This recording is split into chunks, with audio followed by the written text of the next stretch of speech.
Language barrier ಅಂದರೆ ಭಾಷಾ ಸಮಸ್ಯೆ ಹೆಂಗಿರುತ್ತೆ? ಈ ಒಂದು ಪ್ರಾಬ್ಲಮ್ಮು ನಮ್ಮ ಕರ್ನಾಟಕದಲ್ಲಿ ಫೇಸ್ ಮಾಡ್ತಾ ಇದ್ದಾರೆ.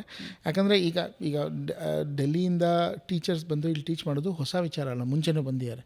ಬಟ್ ಬಂದಾಗ they will start teaching in Hindi. ಮಧ್ಯದಲ್ಲಿ ತುಂಬ ಜನಕ್ಕೆ ಅರ್ಥ ಆಗಲ್ಲ, ಇಂಗ್ಲೀಷ್ ಮಾಡ್ತಾ ಇರ್ತಾರೆ, ಮಧ್ಯದಲ್ಲಿ ಹಿಂದಿಗೆ ಜಂಪ್ ಮಾಡಿಬಿಡ್ತಾರೆ. So that is one thing which we have to control. ಇಲ್ಲಿ ಇಲ್ಲ ಸ್ಟೂಡೆಂಟ್ಸು ಇಲ್ಲ ಫುಲ್ ಇಂಗ್ಲೀಷ್ ಅರ್ಥ ಮಾಡ್ಕೋತಾರೆ, ಇಲ್ಲ ಕನ್ನಡ ಅರ್ಥ ಮಾಡ್ಕೋತಾರೆ. ಅದಕ್ಕೋಸ್ಕರ ನಮ್ಮ ಲೋಕಲ್ ಗೈಡೆನ್ಸಲ್ಲಿ ಲೋಕಲ್ ಗಾರ್ಡಿಯನ್ಸ್ ಆಗಿ ಮೆಂಟರ್ಸ್ ಆಗಿ ಒಬ್ಬರು ಯಾವಾಗಲೂ ಅವರಿಗೆ ಇರಲೇಬೇಕು.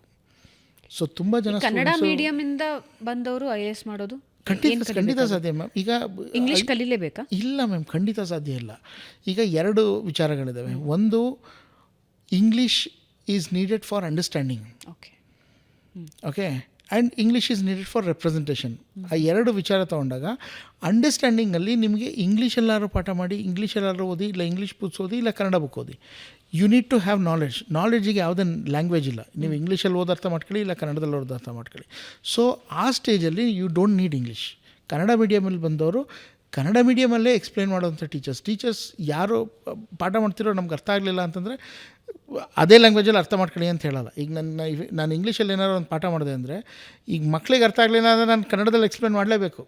ಮಾಡ್ತಾರೆ, ಯಾರೋ ಅಷ್ಟೊಂದು ಕ್ರೂರ ಟೀಚರ್ಸ್ ಇರಲ್ಲ ಅನ್ಕೋತೀನಿ. ಇಲ್ಲ, ನೀನಿದೆ ಲ್ಯಾಂಗ್ವೇಜಲ್ಲಿ ಅರ್ಥ ಮಾಡ್ಕೋಬೇಕು.